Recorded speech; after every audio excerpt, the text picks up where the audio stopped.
Bino bye birooto n'amakulu gaabyo. Omuntu okuloota nga waliwo abakugoba. Bayinza okuba nga basirikale. Guyinza okuba omusota nga gwe gukugoba. Oba ekintu kyonna nga kikugoba. Oba giyinza okubeera mikwano gyo nga gy'olaba ng'egikugoba. Kino kitegeeza ki?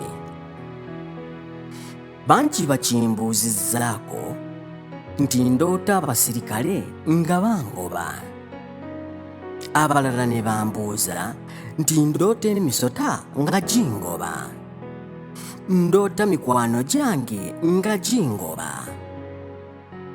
Ate abalala nga waliwo omuntu abanoonya nga beekwese naye nga omuntu oyo tabalaba. Kale kino kiba kitegeeza era nga kikulaga nti oliko kalondoozi ow'ekika oba ow'okubukojja. Kalondoozi kye ki? Kalondoozi eno mmandwa era lubaale ddala. Era esindikibwa okubeera nga balondoola buli kimu ky'okola. Omuloga ayinza ogikuteekako ekulondoole, ebeere nga yo emubuulira buli ekigenda mu maaso mu bulamu bwo.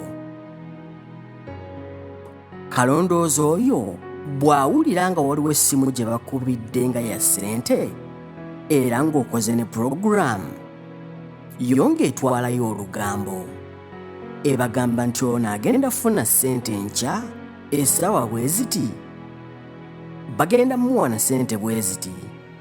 Jjukira, teri muloga akwagaliza kubeera bulungi, oba lubaale tatwagaliza kubeera bulungi. Olwo nga balyoka pulaani yo yonna bagitta. Ogenda okulaba omuntu gw'obadde olina okusisinkana ng'ate essimu teriiko. Ogenda okulaba nga ssente ze babadde balina okukuwa nazo nga tozifunye, oba ne wabeerawo embeera eyingira wakati awo ekulemesa.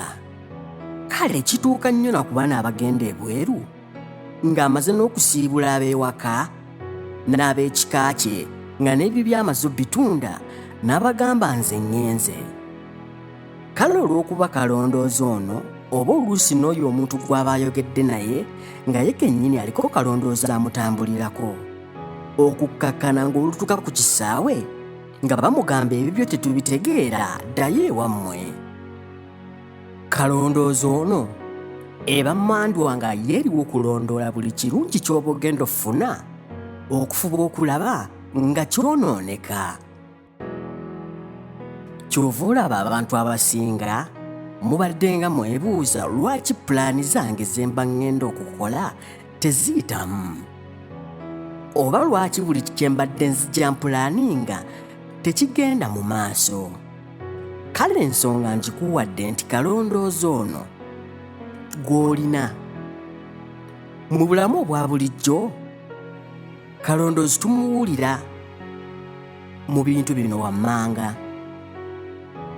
Naye jjukira nti Sitaani ebintu bino yali yabifuula dda nga yatulimba. Kalondoozi osobola omuwulira mu bulamu obwa bulijjo ng'engalo zikusiiwa. Engalo ziba zikusiiwa.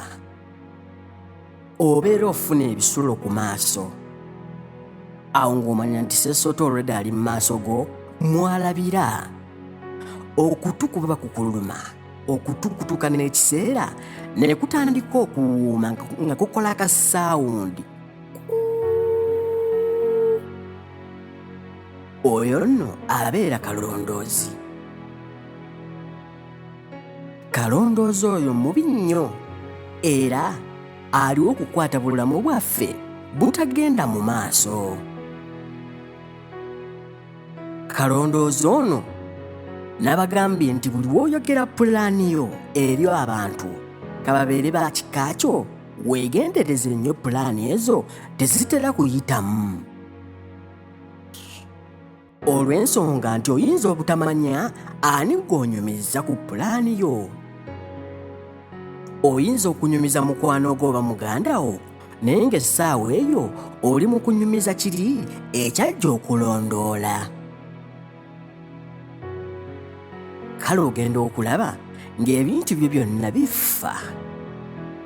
Nga bifa, kyova olaba nti pulaani oba ddiru gy'oweesirikiridde n'ogyeterekera n'ogiddukanya bw'omu eyitamu bulungi olw'ensonga nti kalondoozi akozesa kamwa ko okuwulira era akozesa n'amatu go okuwulira. Naye kyatasobola kukozesa kuwulira, naye kyatasobola kukozesa kuwulira gwe mutima gwo. Kyova olaba ekintu ky'oba osirikidde kiyitamu era ne kitambula bulungi. Mu Luzungu oyinza okugamba ne kibeera successful. N'olwekyo muganda wange, bw'olootanga ekirooto bwe kityo nga waliwo ekintu kyonna ekikugoba, oluba okusisimuka, ekintu ekyo kisazeemu, ogambe nti gwa nnumba era eyajja okukulondoola ebyange nkuwamba ne nkwetemako era sikumanyi, n'okumusonyiwa omusonyiwe kubanga ajjukira Lubaale tayagala muntu asonyiwa. Era omuwambe ng'okozesa omusaayi gwa Yesu Kristo.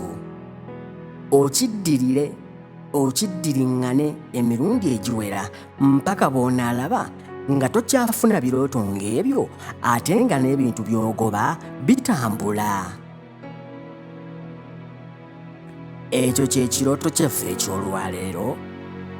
Subscribinga okiralingire ne munno naye amanye, era buuza n'ekirooto kyo kijja kuddibwamu.